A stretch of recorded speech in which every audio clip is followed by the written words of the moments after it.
Friends, कैसे हैं आप सभी। उम्मीद है कि आप लोग काफ़ी अच्छे ही होंगे और सीटेट की तैयारी काफ़ी अच्छी से हो रही होगी। क्लासेस की एनसीईआरटी हिस्ट्री अध्याय 8 गांव, शहर और व्यापार। लोहार की दुकान पर प्रभाकर लोहारों को काम करते देख रहा था। एक छोटी सी बेंच पर कुल्हाड़ी और हंसिया जैसे औजार बेचने के लिए रखे थे। दूसरी ओर भट्टी जल रही थी। औजार बनाने के लिए दो लोग लोहे की एक छड़ को गर्म कर उसे पीट रहे थे। प्रभाकर को ये सब बड़ा मज़ेदार लग रहा था। फ्रेंड्स, ये एनसीईआरटी रीड है जो उन विद्यार्थी के लिए है जो पढ़ नहीं पाते हैं प्रॉपर, ऐसे वो सुन करके इसकी तैयारी कर सकते हैं। लोहे के औजार और खेती। लोहे का प्रयोग आज एक आम बात है। लोहे की चीज़ें हमारी रोज़मर्रा की ज़िंदगी का हिस्सा बन गई है। इस उपमहाद्वीप में लोहे का प्रयोग लगभग 3000 साल पहले शुरू हुआ। महापाषाण कब्रों में लोहे के औजार और हथियार बड़ी संख्या में मिले हैं। इनके बारे में हम अध्याय 4 में पढ़ चुके हैं। करीब 2500 वर्ष पहले लोहे के औजारों के बढ़ते उपयोग का प्रमाण मिलता है। इनमें जंगलों को साफ करने के लिए कुल्हाड़ियाँ और जुताई के लिए हलों की फाल शामिल है।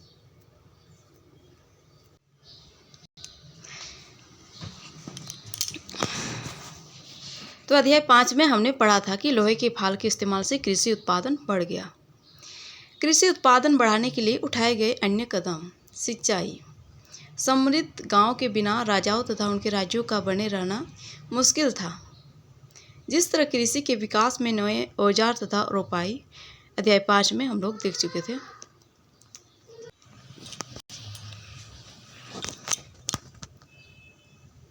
उसी तरह सिंचाई भी काफ़ी उपयोगी साबित हुई। इस समय सिंचाई के लिए नहरें, कुएं, तालाब तथा कृत्रिम जलाशय बनाए गए। देखिए साइड में कुछ लिखा हुआ है। औजारों की सूची में ये किस तरह का औजार है देखिए। औजारों की सूची में इन चित्रों के नाम लिखा हुआ है। हंसिया है, कुल्हाड़ी है और सड़सी है। ये ऊपर वाला सड़सी है, हंसिया है और कुल्हाड़ी है ना। लोहे की ऐसी 5 चीज़ हमको आप लोगों को सूची बनाना है जिनका प्रयोग हम लोग रोज करते हैं। इस चार्ट में हमें सिंचाई से आए परिवर्तन दिखाए गए हैं। खाली स्थानों में सही वाक्य भरना है। लोगों द्वारा परिश्रम किया गया, किसानों को लाभ मिला क्योंकि अब उत्पादन की अनिश्चितता घटी। कर अदा करने के लिए किसानों को उत्पादन बढ़ाना था। राजाओं ने सिंचाई की योजना बनाई और धन खर्च किया। यहाँ पर कुछ चार्ट दिया हुआ है, इस तरह से बनाना है इसको। गांव में कौन रहते थे? देखिए गांव में कौन रहते थे। इस उपमहाद्वीप के दक्षिणी तथा उत्तरी हिस्सों के अधिकांश गांव में कम से कम 3 तरह के लोग रहते थे। तमिल क्षेत्र में बड़े भूस्वामी को वेलल्ला। देखिए तमिल क्षेत्र में बड़े भूस्वामी को क्या कहते थे?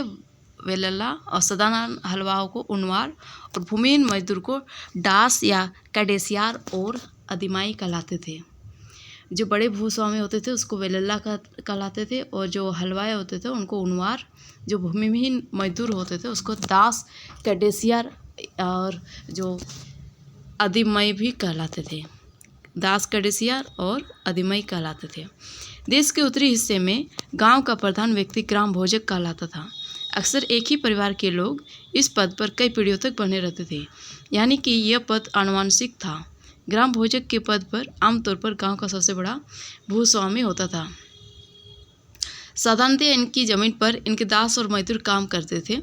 इसके अतिरिक्त प्रभावशाली होने के कारण प्राय राजा भी कर वसूलने के काम इन्हें ही सौंप देते थे। ये न्यायाधीश का और कभी कभी पुलिस का काम भी करते थे।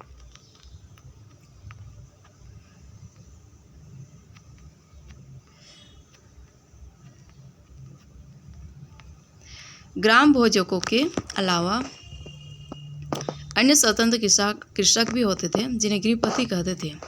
इनमें ज़्यादातर छोटे किसान ही होते थे।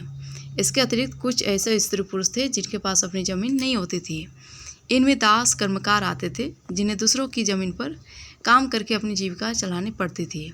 अधिकांश गाँवों में लोहार, कुम्हार, बढ़ई तथा बुनकर जैसे कुछ शिल्पकार भी होते थे।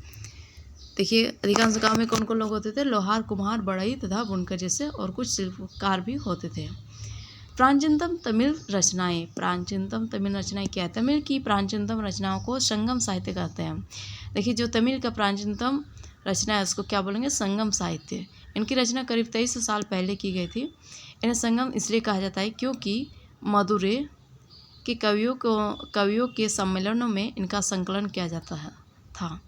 गांव में रहने वालों के लिए जिन तमिल नामों का उल्लेख यहाँ किया गया है वे संगम साहित्य में पाए जाते हैं। देखिए आहत सिक्के।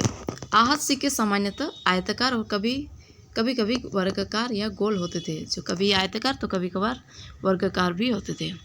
तो धातु की चादर से इसको कैसे बनाया जाता है? धातु की चादर के काटकर या धातु की चपटे गोलिकाओं से बनाए जाते थे। इन सिक्कों पर कुछ लिखा हुआ नहीं था बल्कि इन पर कुछ चिन्ह ठप्पे से बनाए जाते थे, इसीलिए ये आहत सिक्के कहलाते थे। ये सिक्के उपमहाद्वीप के लगभग अधिकांश हिस्सों में पाए जाते थे और हिस्सा की आरंभिक सदियों तक ये प्रचलन में रहे। देखिए सिक्के, पुरातत्वविदों को इस युग के हजारों सिक्के मिले हैं। सबसे पुराने आहत सिक्के थे जो करीब 500 साल पहले चले। सबसे पुराने कौन से सिक्के? आहत सिक्के थे जो करीब 500 साल चले। इसका चित्र यहाँ पर दिया गया है। चांदी या तांबे के सिक्कों पर विभिन्न आकृतियों को आहत कर बनाए जाने के कारण इन्हें आहत सिक्का कहा जाता था। विनिमय के अन्य साधन। देखिए विनिमय के अन्य साधन क्या है? संगम साहित्य की इस छोटी सी कविता को पढ़ना है। खेतों के सफ़ेद धान गाड़ियों पर लादे जा रहे हैं। खेतों के सफ़ेद धान गाड़ियों पर लादे जा रहे हैं। नमक के लिए लंबे लंबे रास्ते चांदनी सी सफ़ेद रेत पर परिवार को समेटे कहीं पीछे छूट न जाए। शहरों से नमक के सौदागरों के यूं चले जाने से सिर्फ सन्नाटा रह जाता है। समुद्र के किनारे नमक का बहुत ज़्यादा उत्पादन होता था। देखिए इस तरह से विनिमय के साधन था। संगम साहित्य की इस छोटी सी कविता लिखा गया है। नगर अनेक गतिविधियों के केंद्र। अक्सर नगर कई कारणों से महत्वपूर्ण हो जाते थे। उदाहरण के लिए मथुरा, यह 2500 साल से भी ज़्यादा समय से एक महत्वपूर्ण नगर रहा है क्योंकि ये यातायात और व्यापार के दो मुख्य रास्तों पर स्थित था। इनमें से एक रास्ता उत्तर पश्चिम से पूर्व की ओर, दूसरा उत्तर से दक्षिण की ओर जाने वाला था। देखिए एक रास्ता उत्तर से पश्चिम की ओर, उत्तर पश्चिम से पूर्व की ओर, उत्तर पश्चिम से पूर्व की ओर जाता है और दूसरा उत्तर से दक्षिण की ओर जाने वाला था। शहर के चारों ओर किलेबंदी थी। इसमें अनेक मंदिर थे। आसपास के किसान तथा पशुपालक शहर में रहने वालों के लिए भोजन जुटाते थे। मथुरा बेहतरीन मूर्तियां बनाने का केंद्र था। लगभग 2000 साल पहले मथुरा कुषाणों की दूसरी राजधानी बनी। इसके बारे में हम आगे पढ़ेंगे। मथुरा एक धार्मिक केंद्र भी रहा है। यहाँ बौद्ध विहार और जैन मंदिर है। ये कृष्ण भक्ति का एक महत्वपूर्ण केंद्र था। देखिए मथुरा क्या है? मथुरा कुषाणों की दूसरी राजधानी बनी थी और इसके बारे में हम लोग आगे पढ़ेंगे। और मथुरा एक धार्मिक केंद्र भी रहा है और यहाँ बौद्ध विहार और जैन मंदिर भी है। यह कृष्ण भक्ति का एक महत्वपूर्ण केंद्र था। मथुरा में प्रस्तर खंडों तथा मूर्तियों पर अनेक अभिलेख मिले हैं। आमतौर पर यह संक्षिप्त अभिलेख है जो स्त्रियों तथा पुरुषों द्वारा मठों या मंदिरों को दिए जाने वाले दान का उल्लेख करते हैं। प्रायः शहर के राजा, रानी, अधिकारी, व्यापारी तथा शिल्पकार इस प्रकार के दान करते थे। उदाहरण के लिए मथुरा के अभिलेख में सुनारों, लोहारों, बुनकरों, टोकरी बुनने वालों, माला बनाने वालों और इत्र बनाने वालों के लिए उल्लेख मिलते हैं। फ्रेंड्स, एनसीईआरटी की न्यू बुक तो आ गई है लेकिन पुराने ओल्ड बुक भी उतने ही महत्वपूर्ण है जो न्यू बुक्स है, क्योंकि ओल्ड बुक के आधार पर ही न्यू बुक भी बनाया गया है। कुछ चैप्टर इसमें न्यू बुक में कुछ चैप्टर इसमें मिला दिए गए हैं एक ही पार्ट में, लेकिन ओल्ड बुक से हमें बहुत ज़्यादा चीज़ जानने को मिलती है।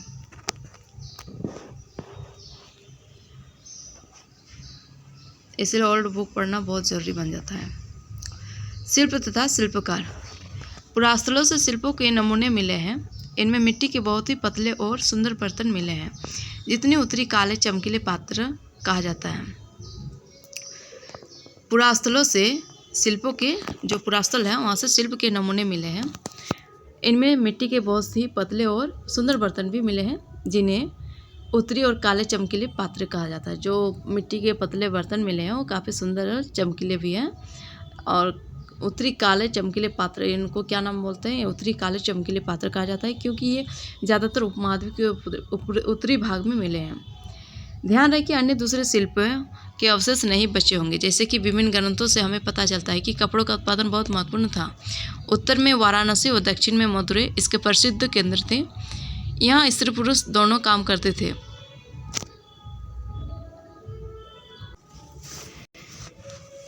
अनेक शिल्पकार तथा व्यापारी अपने अपने संघ बनाने लगे थे, जिन्हें श्रेणी कहते थे। शिल्पकारों की श्रेणियों का काम प्रशिक्षण देना, कच्चा माल उपलब्ध कराना और तैयार माल का वितरण करना था, जबकि व्यापारियों की श्रेणियां व्यापार का संचालन करती थी। श्रेणियां बैंकों के रूप में काम करती थी, जहां लोग पैसे जमा करते थे।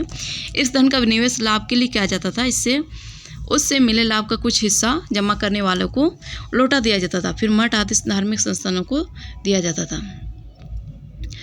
देखिए उत्तरी काले चमके पात्र, ये एक कठोर चाक निर्मित धातु की तरह दिखने वाले तथा चमकदार काली सतह वाले पात्र हैं। इसे बनाने के लिए कुम्हार मिट्टी के बर्तनों को भट्टों पर उच्च तापमान पर, काफ़ी ज़्यादा तापमान पर रखते थे, जिनके परिणाम स्वरूप इन बर्तनों की बाहरी सतह काली हो जाती थी। इन पर एक पतली काली लेप भी लगाई जाती थी, जो इस बर्तन को शीशे जैसा चमक प्रदान। पहले बर्तन बनाया जाता था काफ़ी उच्च ताप पर, इसके बाद उस पर एक काली लेप भी लगाया जाता था, जिससे बर्तन काफ़ी चमकदार बन जाते थे। सूत कातने और बुनने के नियम। देखिए सूत कातना और बुनना का नियम कैसे था। ये नियम अर्थशास्त्र के हैं। अध्याय 7 में अर्थशास्त्र का उल्लेख किया गया है। इसमें वर्णन किया गया है कि किस प्रकार एक विशेष पदाधिकारी की देखरेख में कारखानों में सूत की कताई और बुनाई की जाती थी।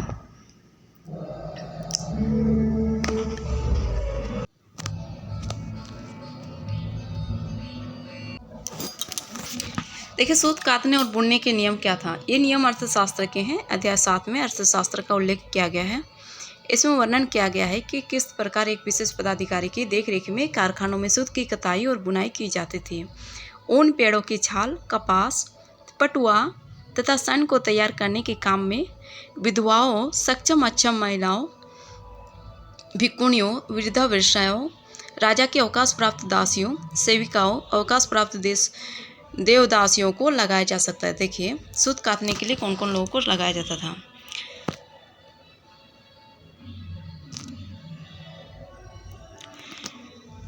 जो सक्षम या अक्षम महिला होते थे, जो भिक्षुणी होते थे, जो वृद्धावस्था होती थी, जो राजा से रिटायरमेंट दासियां होती थी, जो सेविका होती थी, जो अवकाश प्राप्त, जो जिसको छुट्टियां मिल चुकी होती थी, वैसे दासियों को सूत काटने के लिए लगाया जाता था। वैसे महिलाओं को सूत काटने के लिए लगाया जाता था। ये सूत कहाँ से मिलते थे? ये ऊन, पेड़ों की छाल, ये ऊन हमें पेड़ों की छाल, हमें नहीं, उन लोगों को पेड़ों की छाल, कपास, पटुआ तथा सन को तैयार करने के काम में ये सक्षम और अक्षम महिलाओं को, फिर भिक्षुणों को, वृद्धावस्था और राजा की जो अवकाश प्राप्त स्त्रियाँ थी, सेविका थी, अवकाश प्राप्त जो छुट्टियाँ प्राप्त देवदासी थी, उन लोगों को लगाया जा सकता था। इन्हें इनके काम की और गुणवत्ता के अनुसार पारिश्रमिक देना चाहिए। जिन महिलाओं को बाहर निकलने की अनुमति नहीं है, वे अपने दासियों को भेजकर कच्चे माल को मंगवा सकती हैं और फिर तैयार माल उन्हें भिजवा सकती हैं। वे औरतें जो कारखाने तक जा सकती हैं, उन्हें अपना माल कारखाने तक तड़के ले जाना पड़ता था, जहां उन्हें पारिश्रमिक मिलता था। उस समय माल को अच्छी तरह जांचने के लिए रोशनी रहती है। अगर निरीक्षक उस औरत की तरफ देखता है तो या इधर उधर की बातें करता है तो उसे सज़ा मिलनी चाहिए। कैसे औरतें जाती थी? जो कारखाने, ऐसे औरतें मतलब जो कारखाने तक जा सकती है, उन्हें अपना माल कारखाने तक तड़के मतलब जल्दी से ले जाना पड़ता था, जहाँ उन्हें पारिश्रमिक मिलता था, मतलब उसको वेतन मिलता था। इस समय माल को अच्छी तरह से जांचने के लिए रोशनी पर रखा जाता था। अगर निरीक्षक जो जांचने वाला होता था उस औरत की तरफ देखता भी था या इधर उधर की बातें भी करता था तो उसे सज़ा दिया जाता था। अगर औरत ने अपना काम पूरा नहीं किया तो उसे जुर्माना देना होगा। इसके लिए उसका अंगूठा भी काटा जा सकता है।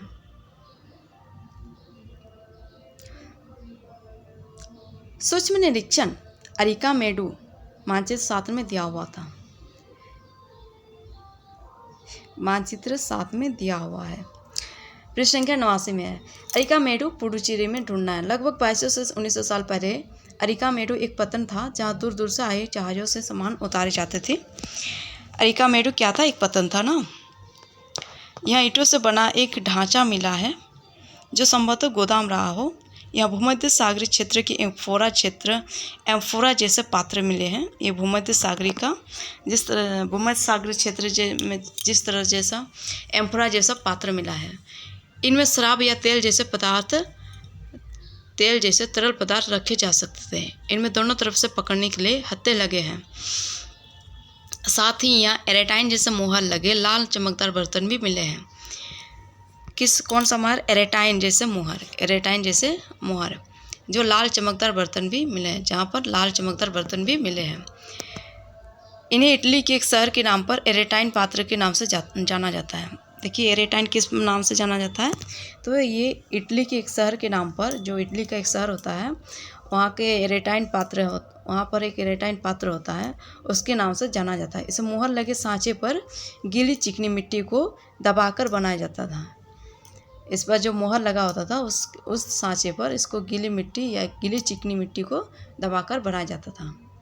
देखिए अभिलेखित मिट्टी के बर्तन है। कई बर्तनों पर ब्राह्मी लिपि में अभिलेख मिले हैं। प्रारंभ में तमिल भाषा के लिए इसी लिपि का प्रयोग किया जाता था, इसीलिए इन्हें तमिल ब्राह्मी अभिलेख भी कहा जाता है। देखिए इधर कुछ ऐसे बर्तन भी मिले हैं जिनका डिजाइन तो रोम का था, किंतु वे यही बनाए जाते थे। यहाँ रोमन लैंप, शीशे के बर्तन तथा रत्न भी मिले हैं। क्या क्या मिले हैं? रोमन लैंप, शीशे के बर्तन तथा रत्न भी मिले हैं। साथ ही छोटे छोटे कुंड भी मिले हैं जो संभवतः कपड़े की रंगाई के पात्र रहे होंगे।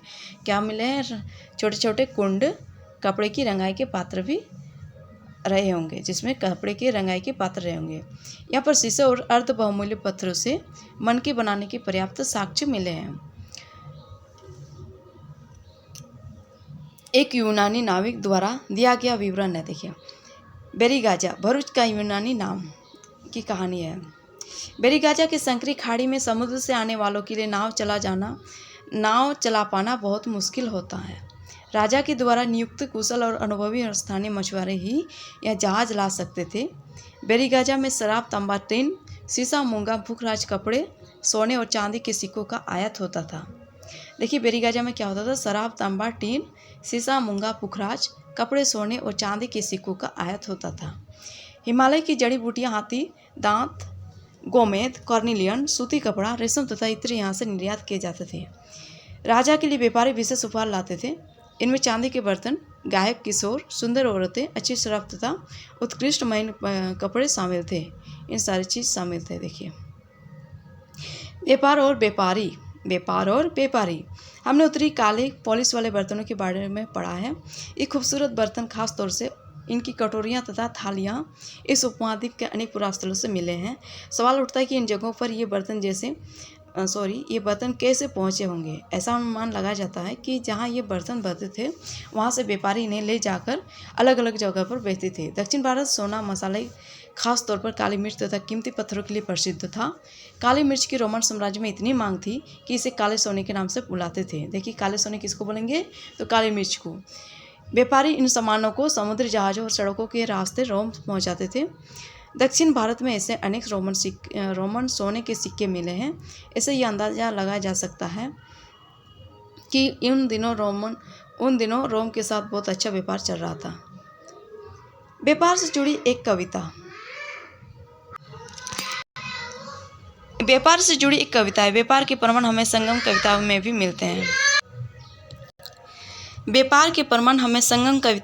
मिलते हैं। नीचे लिखी कविता में पूर्वी समुद्र तट पर स्थित पुआर पतन पर लाए जाने वाले माल का वर्णन मिलता है। समुद्री जहाज़ों पर लाए गए तेज तर्रार घोड़े, गाड़ियों पर काली मिर्च की गठरियाँ, हिमालय से मिले रत्न और सोना, दक्षिण की पहाड़ियों से चंदन की लकड़ियाँ, दक्षिणी सागर के मोती और पूर्वी सागर के मूंगे, गंगा और कावेरी की फसलें, श्रीलंका से आए खाद्यान्न, म्यांमार के बने मिट्टी के बर्तन और दुर्लभ कीमती आयात, इन सारी चीज़ इस कविता से पता चलता है। व्यापारियों ने कई समुद्री रास्ते खोज निकाले। इनमें से कुछ समुद्र के किनारे चलते थे, कुछ अरब सागर और बंगाल की खाड़ी पार करते थे। नाविक मानसूनी हवा का फायदा उठाकर अपनी यात्रा जल्दी पूरी कर लेते थे। वे अफ्रीका या अरब के पूर्वी तट से इस उपमहाद्वीप के पश्चिमी तट पर पहुंचना चाहते थे तो दक्षिणी पश्चिमी मानसून के साथ चलना पसंद करते थे। इन लंबी यात्राओं के लिए मजबूत जहाज़ों का निर्माण किया जाता था। समुद्र तटों से लगे राज्य। देखिए, समुद्र तटों से लगे राज्यों के बारे में जानेंगे। इस उपमहाद्वीप के दक्षिणी भाग में बड़ा तटीय प्रदेश है। इनमें जो बहुत से पहाड़, पठार और नदी के मैदान हैं। नदियों के मैदानी इलाकों में कावेरी का मैदान सबसे उपजाऊ है। मैदानी इलाकों तथा तटीय इलाकों के सरदारों और राजाओं के पास धीरे धीरे काफ़ी संपत्ति और शक्ति हो गई। संगम कविताओं में मुयंदार की चर्चा मिलती है। यह एक तमिल शब्द है जिसका अर्थ तीन मुखिया है। मुयंदार का मतलब तीन मुखिया। इसका प्रयोग तीन शासक परिवारों के मुखियाओं के लिए किया गया है। ये थे चोर, चेल तथा पांड्य। चोर, चेल तथा पांड्य। मुयंदार में कौन कौन होते थे? चोर, चेल तथा पांड्य, जो करीब 2300 साल पहले दक्षिण भारत में काफ़ी शक्तिशाली माने जाते थे। इन तीनों मुखियाओं के अपने दो सत्ता केंद्र थे। इनमें से एक तटीय हिस्से में और दूसरा अंदरूनी हिस्से में था। इस तरह 6 केंद्रों में से 2 बहुत महत्वपूर्ण थे। एक चोलों का पतन पुहार या कावेरीपट्टनम और दूसरा पट्टियों की राजधानी मदुरै। देखिए, एक चोलों का पतन पुहार या कावेरीपट्टनम और दूसरा पांडवों की राजधानी मदुरै था। ये मुखिया लोगों से नियमित कर के बजाय उपहारों की मांग करते थे। कभी कभी ये सैनिक अभियानों पर भी निकल पड़ते थे। आसपास के इलाकों से शुल्क वसूल कर लाते थे। इनमें से कुछ धन वे अपने पास रख लेते थे, बाकी अपने समर्थकों, नाते, रिश्तेदारों और सिपाहियों तथा कवियों के बीच बांट देते थे। अनेक संगम कवियों ने उन मुखियाओं की प्रशंसा में कविताएं लिखी हैं जो उन्हें कीमती जवाहरात, सोने, घोड़े, हाथी, रथ या सुंदर कपड़े दिया करते थे। इसके लगभग 200 वर्षों के बाद पश्चिमी भारत में सातवाहन नामक राजवंश का प्रभाव बढ़ गया। सातवाहनों का सबसे प्रमुख राजा गौतमीपुत्र श्री सतकर्णी था। देखिए, सातवाहनों में सबसे प्रभावशाली कौन था? तो गौतमीपुत्र श्री सातकर्णी था। सातकर्णी, इसके बारे में हमें उसकी माँ गौतमी बलश्री द्वारा दान किए एक अभिलेख से पता चलता है। जो गौतमी बलश्री द्वारा जो दान किया गया है, एक अभिलेख है, उससे पता चलता है। वो और अन्य सभी सातवाहन शासक दक्षिणापथ के स्वामी कहे जाते थे। इन सारे सातवाहन को दक्षिणापथ के स्वामी कहे जाते थे। दक्षिणापथ का शाब्दिक अर्थ दक्षिण की ओर जाने वाला रास्ता होता है। पूरे दक्षिण क्षेत्र के लिए भी यही नाम प्रचलित था। श्री सातकर्णी ने पूर्वी, पश्चिम तथा दक्षिण तटों पर अपनी सेनाएं भेजी। रेशम मार्ग और कुषाण, कुछ शासक इसके बड़े बड़े हिस्से पर अपना नियंत्रण करना चाहते थे, क्योंकि इस रास्ते पर यात्रा कर रहे व्यापारियों से उन्हें कर, शुल्क तथा तोहफों के जरिए साथ मिलता था।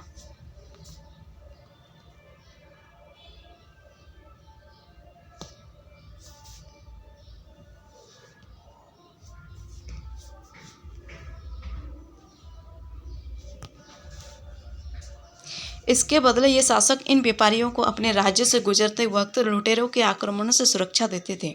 सिल्क रूट पर नियंत्रण रखने वाले शासकों में सबसे प्रसिद्ध कुषाण थे। करीब 2000 साल पहले मध्य एशिया तथा पश्चिमोत्तर भारत पर इनका शासन था। पेशावर और मथुरा इनके 2 मुख्य शक्तिशाली केंद्र थे। तक्षशिला भी इनके ही राज्य का हिस्सा था। इनके शासनकाल में ही सिल्क रूट की एक शाखा मध्य एशिया से होकर सिंधु नदी के मुहाने के पतनों तक जाती थी। फिर यहाँ से जहाज़ों द्वारा रेशम पश्चिम की ओर रोमन साम्राज्य तक पहुँचता था।